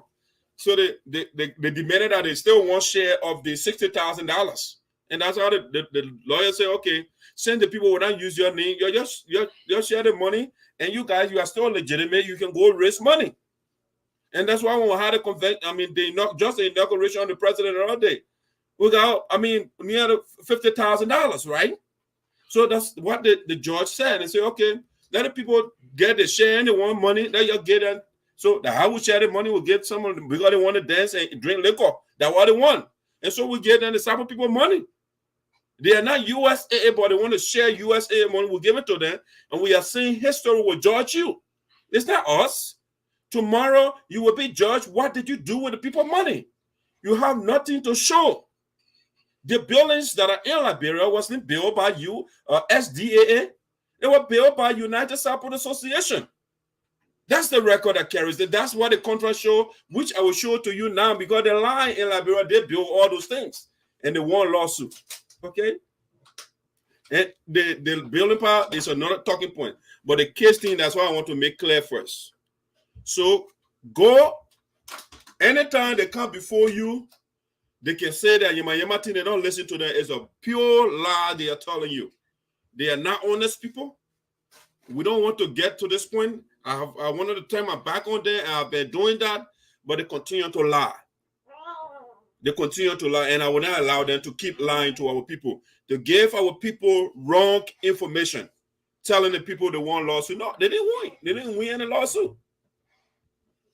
Why, again, ask them why they created their own Facebook page and they call it SDAA. Why? Why they turned over the USAA of website? Why they did that? When they won law, they say they are USAA, right? The website, the USA website, they give it to us. The name, they give it to us. The only thing they got is share of the money. That's all they were up to. That's the only thing they got. So they went by one and said, oh, they gave us some of the money because they won a lawsuit. Ask them, why did you change your name to Sarpo Dancers Association in Americas? Why? Why? Ask them. They will not tell you the truth. Say the truth for once. All right? Your man Jesus says, say the truth and the truth will set you free. You are not saying the truth. Start lying to our people. Because the father of truth is here, Dr. Yopude. So if you don't want to say, I will tell the people. It will make your eyes red. People will complain, oh, the guy likes noise and da. No, but I want the truth. I want to build a noble Sinoe County. And so all the crooks and the corrupt people and the rogues, I will expose all of them. When I steal too, you expose me. And that's how we'll build a better Sinoe County. We'll have to hold each other accountable for what we say and what we do. The guys have been dishonorable. They are not fair to our people. They are not telling our people the truth. Go and dance and kill your cows and goat and eat with the 30,000 plus dollars that you took from the people that you did not earn, that you did not work for. Just do that and leave and stop telling lies. And that's what brought me here, to tell people the truth. So again, let's switch to something else. They did not win lawsuit. Don't listen to them. If you win lawsuit, you shouldn't change your name and you're calling yourself USAA. They were USAA before that, what they were telling us. But now they're calling themselves SDAA, Sarpo Dancers Association in the Americas. All right, so they don't win lawsuit. Let's go to the next thing I want to talk about here. Now, the next thing here is the 3 buildings. Again, that's something they're breaking about when they went to Liberia, or they are in Liberia breaking the bill. 3 buildings in Liberia, okay? The Sarpo Dancers Association in Liberia or in America, they say, members who are in Liberia, they say, they build the buildings in Liberia. Their organization. That is not true. Because they are not honorable, they are not honest. Because they have nothing to show. You know what they are doing right now? The guys are literally changing the name on the buildings, all right? That's what they are doing right now. So they will show SDAA, so the USAA. That's what they are doing. I saw this photo right here. Look, the man that built stuff in Jeddah. You see it? You see, if you look at it louder here, they change it. You see the S? They're changing the information on the building just so they can have something. But this is what we call it. It's called stealing. It's called lying. If you don't do something, you say you do it, you are lying. All right? You are not honorable. These buildings were not built by the members of the Sarpo Dancers Association, the dancing club. No, these buildings that I'm about to show you, or one of which I'm showing you right now, these buildings were not built by these guys. And so they can go over there and put their name on it. Now, you can try to do that and replace the USAA name from it and put your own name and put your fictitious organization. Yeah, it's the original stuff, right? USAA, that's the original building. But now they are changing it to something else. Okay, over here, the other building, if you look at the facade of the building, they remove the letters. All right, they remove the letters so they can lie. This is the first building we built in Dwaza. The USA building is the first building in Dwaza. It was constructed by USA. But if you look at the facade here, they took the letters from there. And they are doing everything now just the way they started from Jeddah. They're replacing the letters. They're replacing the name on the building. Okay? It says USAA here, but they are changing it to this. All right? They're putting their name on it. So these people are not honest people. A bunch of liars. They don't have integrity whatsoever. All right? Changing the name. All right? Changing the name of from the building, USA name, will not change the content of the contracts, right? The contracts documents are with us. I got all the documents. I will go over the 2 contracts that gave us the 3 buildings in Sinoe County, right? And so you can show to me, or so they can show to me where they say SDAA in that document or in those documents. They have nothing to show, nothing. So they're just changing the name to show off that, the buildings for them. There's liars. Bunch of liars. They have nothing to show. How is it that an organization that was established 1 month ago will build 3 buildings in Liberia? Is that something that makes sense to anybody? The guy would just be there in the court. All right? Would just be there in the court. They changed their name. They established their own organization. And they will build 3 buildings in less than 1 month? Is that what anybody would believe? Don't believe those guys. They're a bunch of liars. Bunch of liars. And I will not be here for people to continue to lie. You cannot take credit for something you did not do. They got different names for it. In the regular, everyday word, right? In the informal society or in Liberian parlance, when you steal, they call you rogue, right? You take something that does not belong to you, we call you a rogue, right? In a diplomatic setting, when you steal, right, they call it embezzler. They got all sorts of different names for it. Peculator. They got different jargons. In the academic world, when you take somebody's idea and you take credit for it, they call you plagiarist, right? You plagiarize. You're taking people's ideas. So what these guys are doing, it amounts to the same thing. It amounts to the same thing. They are taking other people's labor sweat and putting a name on it to be for them. And I will make you guys to be honorable by force. I will make Sinoe County, the citizens, to be honorable people, because that's what you are expected to do. That's what our elders, they taught us, the ancestors. They always told us to do the right thing and not come and lie. I will not allow that. And so changing the name from the building, changing USAA name, and putting Sarpo Dancers Association on the building will not change the content of the contract document, because we have the document. You go and write another document, go put it around. No, but we have the original document already. Okay, everything's in my possession. So let me share the first one with you, and let the Sarpo Dancers supporters that they can show me where they say Sarpo Dancers Association on that document, or documents, so they can show it to us. So let's share the screen for you so you can see the first document. We'll show you the facts here. We are not here to lie like they do. We are not. They don't build anything over there. You can be 1 month old. You are not even registered in the U.S. and you say you build buildings in America or in Liberia. Come on, nobody knows you. The government of the United States doesn't know you. You are not registered with any entity here. You are just social club. You just want to dance. And you go over there and demonize the people that sweat and you want to take credit for it. No, you can't take credit for the USAA labor. When you come back from Liberia, you can go to a web, maybe if you don't eat the $30,000 that we share that you get, you can go build your own now, and then you say you can go brag about it. But you can't take credit for something that you did not do. No, you can't do that. It's still in the informal setting. It's called peculation in the diplomatic setting, or to use euphemistic language in the academic world, it's called plagiarism. You are plagiarizing. You are taking what is not yours. You can't do that. So you're changed now, or else you have docs that you put there to contend with. Let's share the document, the first document with you for the Sarpo Dancers. All right? They don't want to build the building. Let's share the first one.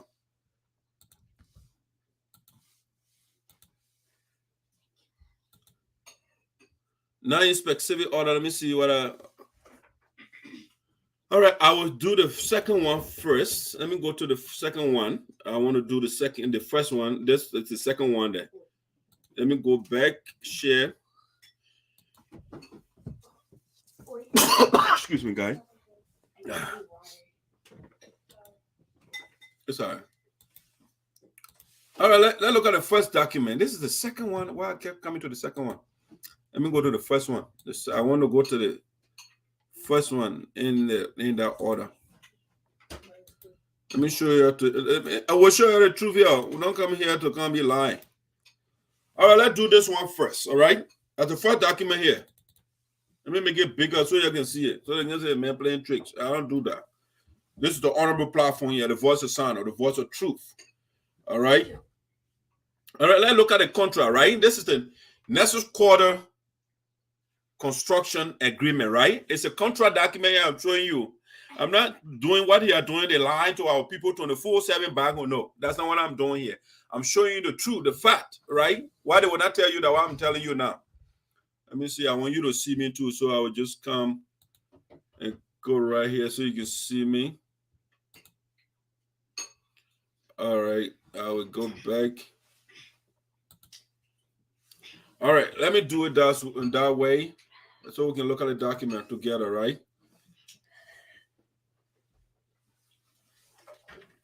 Let me look at that's the wrong one. Okay, now this is the document. All right, the Nessus Quarter, the first one, right? The first contract document, the first building that we built in Sinoe County, USA. So this one was made on the 10th. So Nessus Quarter, right? The guys, these are some of the things that the boy trying to correct and they got angry. Yeah, they misspell the words and when you see you correct it, then they get angry. All right, so here, you say it was made on the 10th day of September 2019, right? That's the first building we built between the United Sarpo Association in Americas, USA. Did it say SDAA or Sarpo Dancers Association? No, they didn't say that, right? I'll read that again. Made the 10th day of September 2019 between the United Sarpo Association in Americas, USAA, hereafter called the owner. Who owns it? USAA, right? They didn't say SDAA, right? All right. Represented by its national president. But then Green was the national president of 2019 for us, right? All right. So that will give it to him. He was the president by then for USAA and not SDAA. So my point here is give credit to USAA and not SDAA. We are not taking it from Green that he wasn't president of the USAA. That's not the argument we're making here.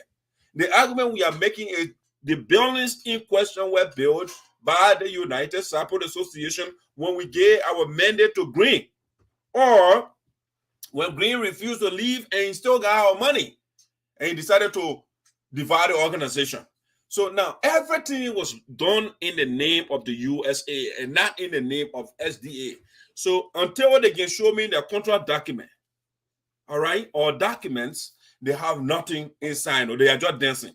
They are dancing group. All right, let me go through the document a little bit, right? So you can see the stakeholders and people that actually sign the document. How much we pay and all those things, so they can tell us how much they pay for their own. All right. So made on the 10th day of September 2019 between the United Sarpo Association in Americas, USA, hereafter called the owner, represented by its national president, Mr. G. Kodrio of the one part, and the Initiative for National Development, IND, of the other part, of whose office is situated in the city of Zwedru, Granger County, Liberia, as the second part.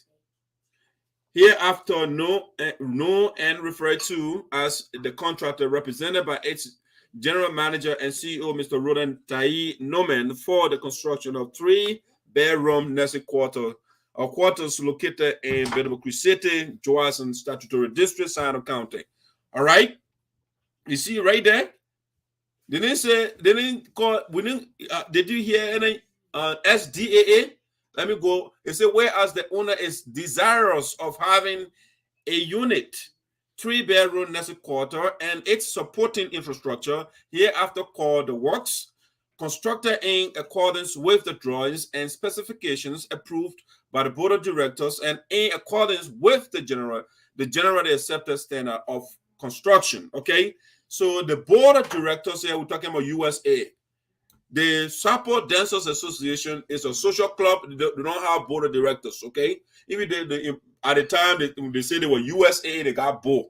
But right now they are not USAA because they were pretending to be USAA.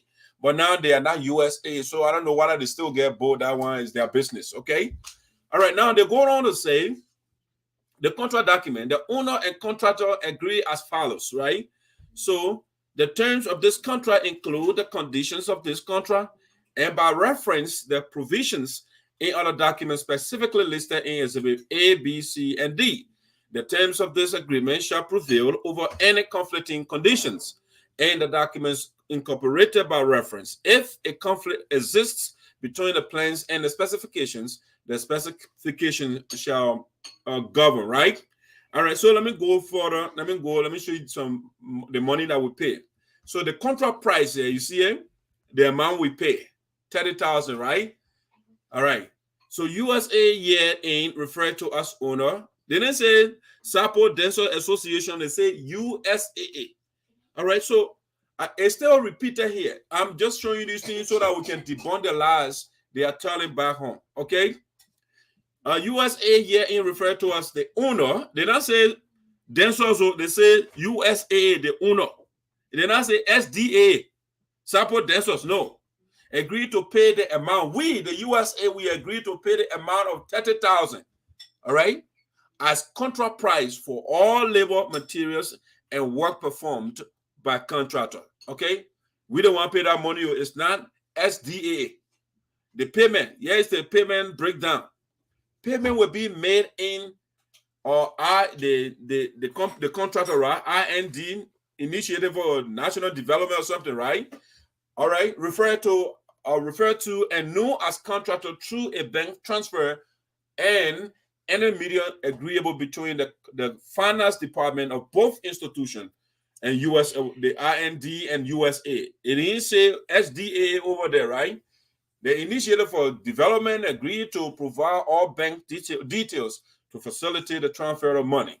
Payment will be made in phases, right? So this is how we pay the money. The first phase 1, we send $15,000 to Ronan Tai. Phase 2, we send $10,000. Phase 3, we send $5,000, $30,000. Okay, this has nothing. I just show you here. This has nothing to do with SDA. Over here, you see USAA. It shows that upon receipt of written notice that the work is ready for final inspection and accepting, USAA will promptly inspect the work. All right. It's saying all here. So commencement and completion. The project will commence on October 15, 2019 and completed on December 15, 2019. That's when we'll build our structure. The one in Biddable Creek, Sinoe County, that the guys over there is, oh, we don't want, no, they're not building. It's not SDA, it's USAA. We have to show you the evidence. Now, let me show you the people that signed, okay? Let me show you. It's still saying USAA all over the place here. USAA. You will not see SDA here. USAA. All right? Nothing here that says the dancers. They have nothing to show in Liberia. They want to take credit for something that they did not do. All right? So the United Sarpo Association in Americas. It all written over here. So let it show us that when they come by, then they can want to take the $30,000 when they're not finishing eating cows and goats over there. Then get okay, that is up to them, but they have nothing to show. All right, let me show. All right, see here. But then Green was our executive. We gave him our power. We gave him our money. This contract was agreed upon in Fargo, North Dakota, 2019. Right. So that's how it was signed by Green Code Video. Right. It's not. He was not president for SDAA. So that what they say here, or for the United Sarpo Association in America, USA. All right. Employer, we employ Green. So you see the employer agree. That is, you see it was signed by Green, right? So you see here, Geo President, United Sarpo Association, not Sarpo Dancers Association in America. Nothing here showing that, right? Okay, that's first evidence we have to show you here. Okay, that's Ronan Tai. All right, he's the contractor. All right, and then attested by Slebi Sine, he was our project man at the time, so he attested to it. And then here we got here Margaret Sagwe. I don't know what Margaret did here, but you know, I don't know why they put Margaret here. Mary Sagwe, whatever her name is. But anyway, so that's the contract for USAA. The buildings in Liberia, the Sarpo dancers, they have nothing to do with them, and so they should not go over there and lie to our people. We are here to give the facts to you. All right, so let me show you the last two buildings that they're dancing about right now, right? Here is the building, that document I was just showing you. The building in Joazon, right? That we built, that they are taking credit for. They remove the name of the USA from the building, and they are trying to put their name on it. I'll just show you the contract document, right? All right, this is where the one in Jellytown, initially it has USAA, but now they are removing USAA. They are trying to put SDAA on it, which wasn't built by SDA. We're coming to show you the document for this building too, in Jellytown and Pinetown. All right, the guy don't pay anything. Yeah, it's the original building, the facade, the Jellytown building, right? Now they're changing it. Yeah, it's the original one, USAA, right? But now they are changing the USAA, so they put Lalo here, and Ronan Tai is taking it from there. All right, putting their fictitious organization from there. And I would not be here for this thing and what happened. The truth got to prevail. USAA, this building. They posted the pictures on Facebook. I mean, but now I criticize and they challenge me all day. I say, you gave me one thing that the Sarpo Dancers Association have done. They can't show me anything. So what they're doing now, they go tell the man, they will tell the people name from the building, or tell the builder, the people that own the building, take their name from there and put our name there. And this thing I will expose you. You shouldn't try me, sir. Nobody should try me. Now let's go to the Jellytown and the Pinetown building. The contract, right? I just show you the Joazon one, that one we just read, and the Joazon building. All right. So let's show you the next one. After I finish, they can come bring their own document and show it to you. They have nothing to show.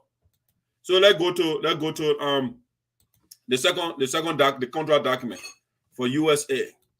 All right. I don't say Sarpo Dancers, I say USA. All right, now, here's the second document.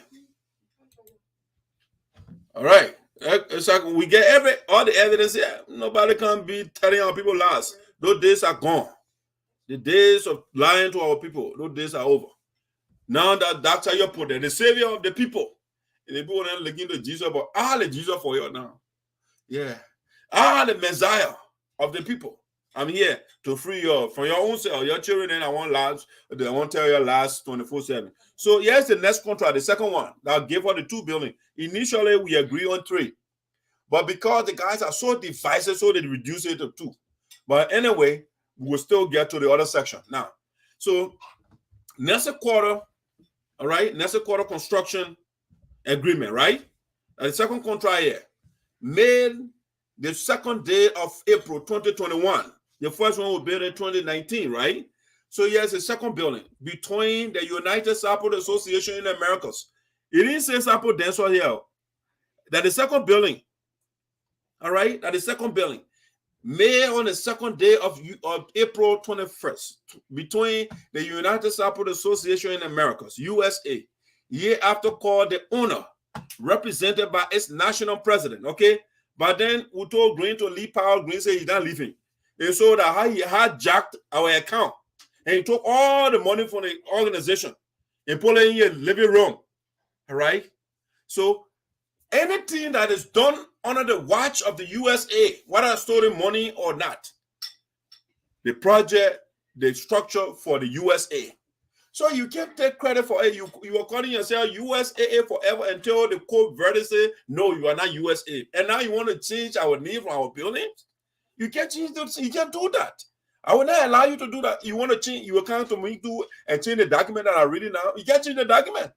The documents are here. They are here to stay. We copy this thing and store them for future generations to read them. They are here. They are not going nowhere. The lies that divided our community, nobody will twist anything. So they said, May on the second day of April 2021, between the United Sarpo Association in the Americas, USA, year after called the owner. We are the owner of the building, represented by its national president, Green, who was impersonated by then. All right, he's the president. We give it to him.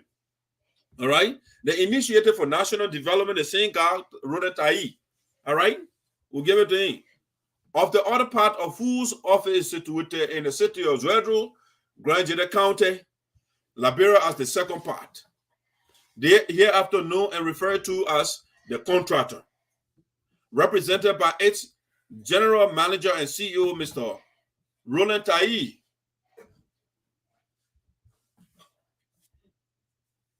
Roland Tai, right? Known for the construction of Nessus quarters.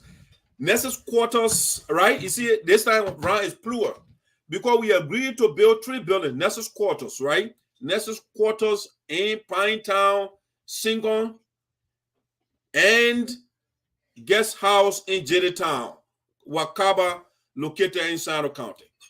These are things we agree on. All right? Nessus quarters in Pinetown and Singon. And Singon are 2 different areas, right? And a guest house in Jeddah in Wakaba, located in Sinoe County. All right? They say USA, right? They didn't say Sarpo Dancers Association here. Whereas the owner is desirous of having the 3, the guys, they just want to take the first document and just change the thing. They don't want to go to work. When you ask them questions, they vex. They are not creative. They are a bunch of plagiarists. They take the same thing from the old one and just repeated the same thing. When you ask the man a question, he vex. Man, why the same contract, the same thing is the same way? They're not the same specification, they're not the same details and everything. Why they get the same specifications? But hey, the guys can't think. All right?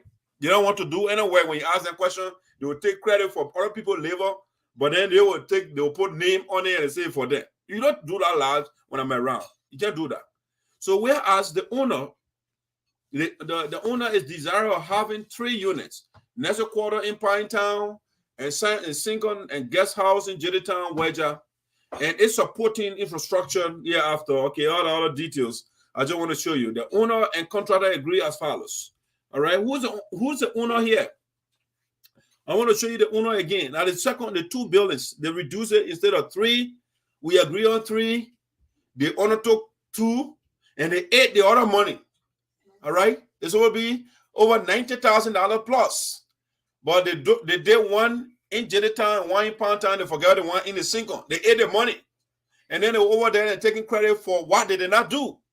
All right, we agree as a union. And so we want 3 buildings: one in the single region, one in Kabade, one in Jennytown, and we're talking about one in Putu. All right, we are talking about one in Mapo.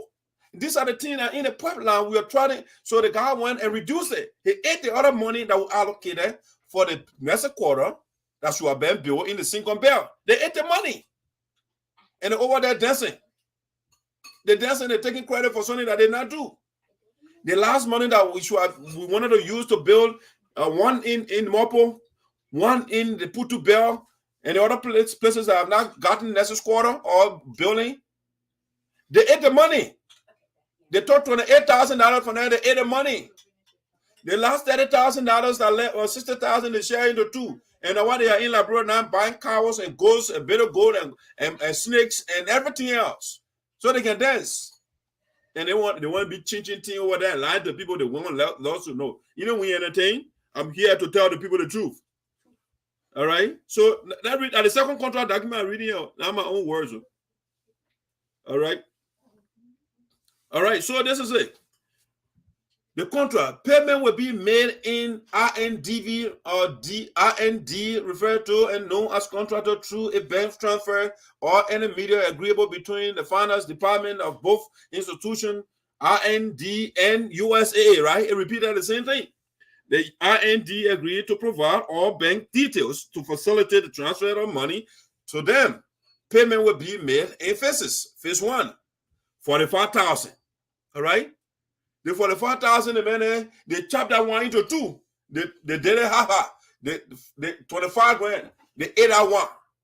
All right. Now what they're building, they are not strong because right now the one we build in Johnson, the men they don't want to. When we say make financial report, they don't want to do it. Nothing. Right now they dig material. They went on the car road. We pay for the truck to come from like I say, Greenville to bring the sand. They went on the road and docks and stuff. Now the building in Johnson inside, they're breaking the part. All right, they just went there recently and they put pin on it so it can look good. All right, but it's breaking down on the inside, and we'll show it to you. Or maybe because we're blowing alarm right now, so the $30,000 they carry there, they have to go visit so that we can bring it to the public. All right. So now, we say the first phase should be 45 because there are 3 buildings we undertaking, right? 3 buildings. So we say phase 1, 45,000. All right. Phase 2, 35,000.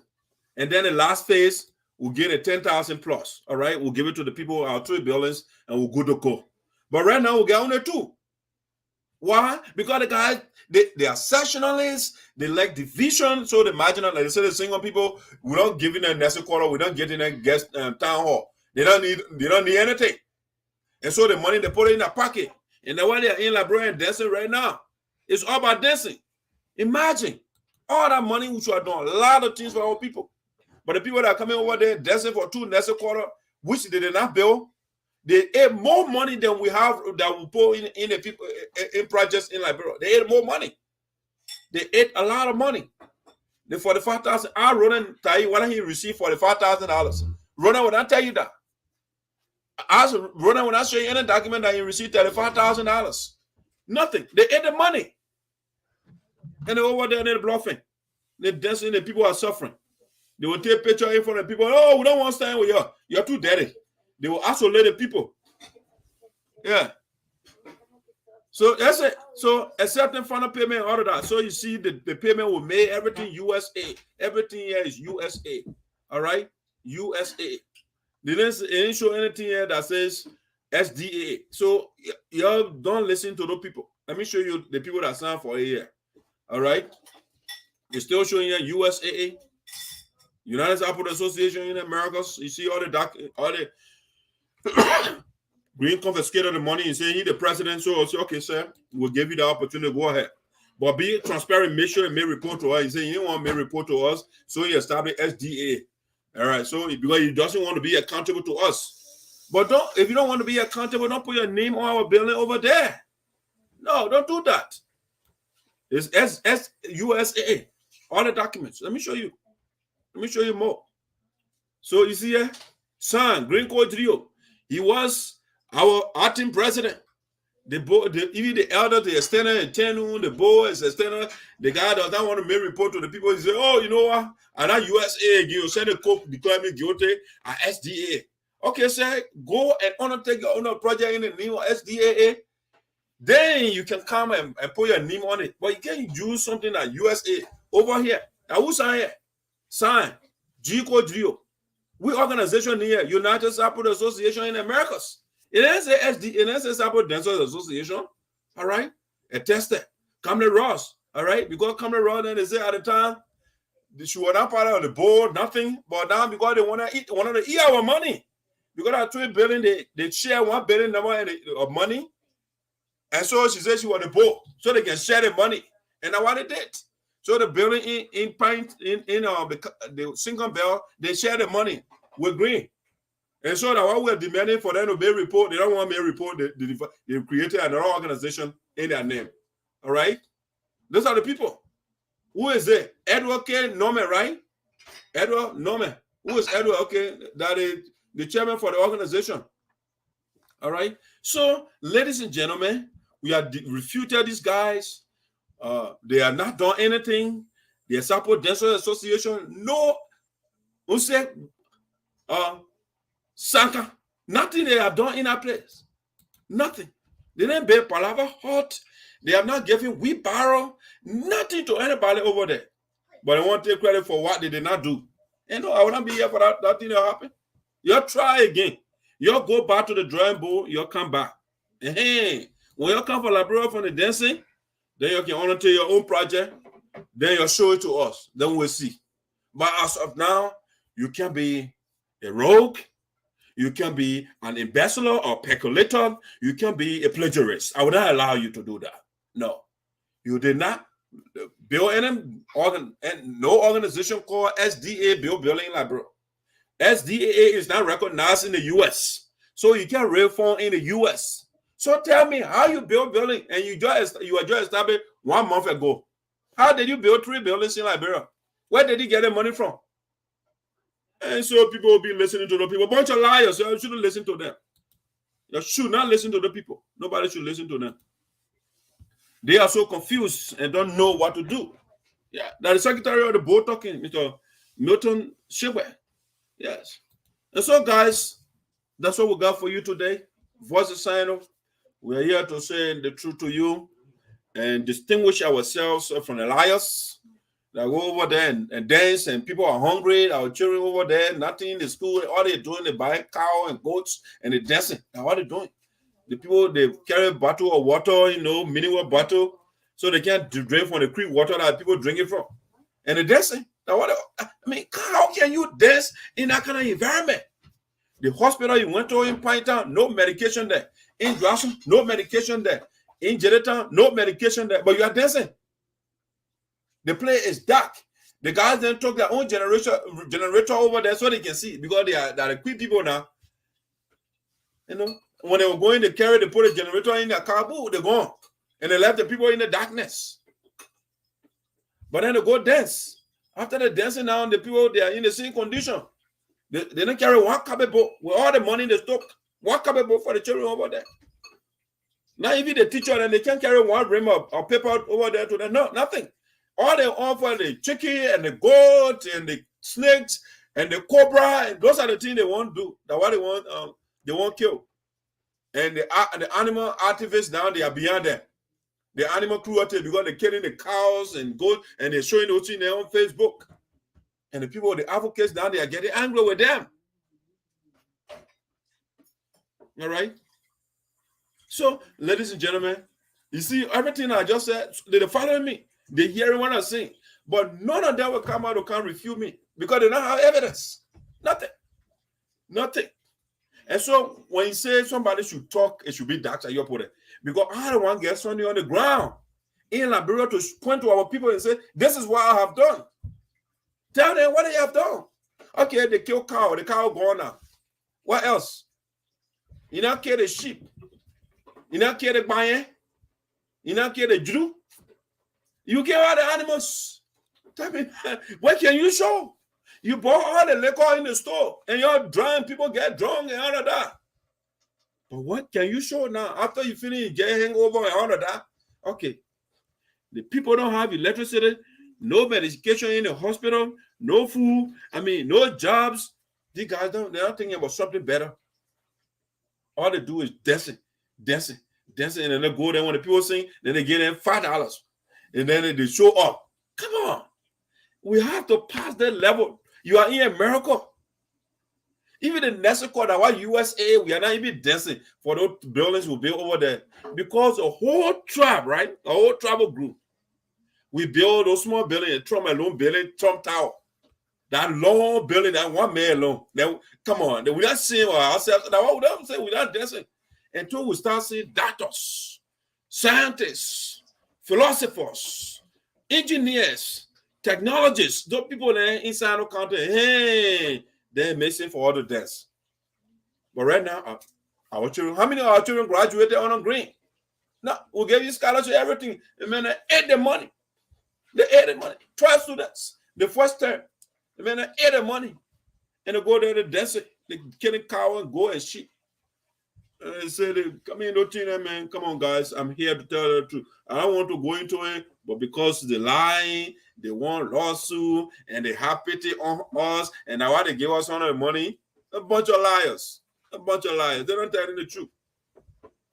They don't tell you the truth. They don't get nothing to offer. They don't have money. And so all they have to do is to hijack the money of the USAA. And so we just share the money now. Anyone in Labrador buying what? Bitter goat, snakes, dogs, all the animal, cats, sheep. They're killing the animals over there. They're dancing. Yeah. The men are wearing kosu in a hot place. Yeah, they're wearing kosu. Three piece. Yeah, they're wearing kosu in a place. And they see the people that were there. See their people condition. The children are sitting on the floor in the schools. The men, they carry all that money over there. They can't buy one bench to put in that place. One carpet box. They can't buy one Walmart slipper. They didn't buy nothing to carry to our children over there. And they're dancing. They're lying. They're changing things on a building. And they don't want to build. No, you're not building anything. You want to go dance for the success of the USAA. You are dancing for what USAA did. Show me what you have done. Show me anything. People try to not do that. Show me. Let it show us. They can't show us. So, guys, the lies have been debunked. We have refuted them, and they can't come back. All the company will do is to just cost me and say, oh, the man left flower penny, he like this, that, he don't want to community to come together. Start telling lies. They will not talk about you. But once you will tell lies, you will go and dance and use the money and just go dance and sleep in 5-star hotels and sleep in a nice building, or people are sleeping in darkness, you have a problem with me. Just be quiet and don't say anything, then you'll be good. Nothing. How you sleeping on an air conditioner and your people are in darkness? And that is okay. And when they go in, they carry all the Tylenol, they put it in their bed. But the people don't get Tylenol in the hospital. But then they're dancing. Hey, my people, I'm done for the deal. So, ladies and gentlemen, we want to say thank you for joining Voice of Sinoe.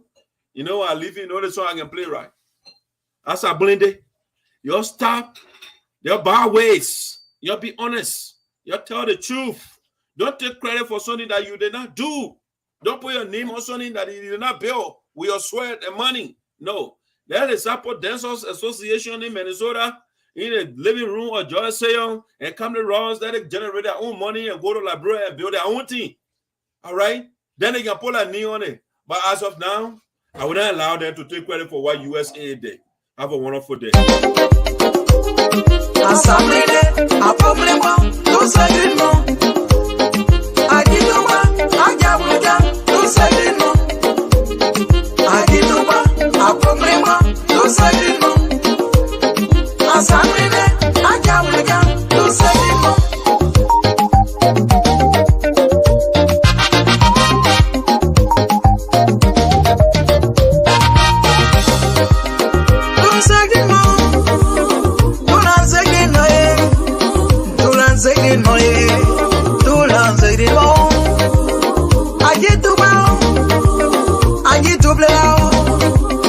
I'm on delivery in Jerry do.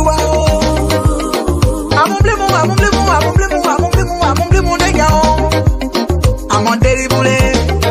I said I get it.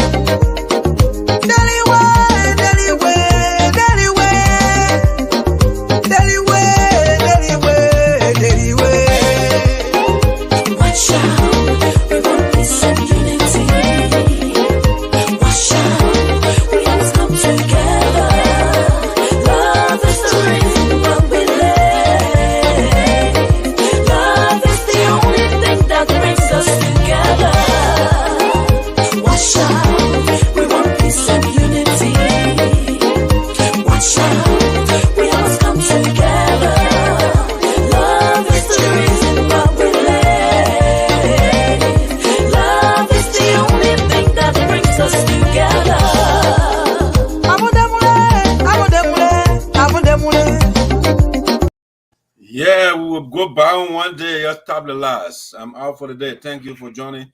Thanks for watching, guys. I appreciate all of you. Bye.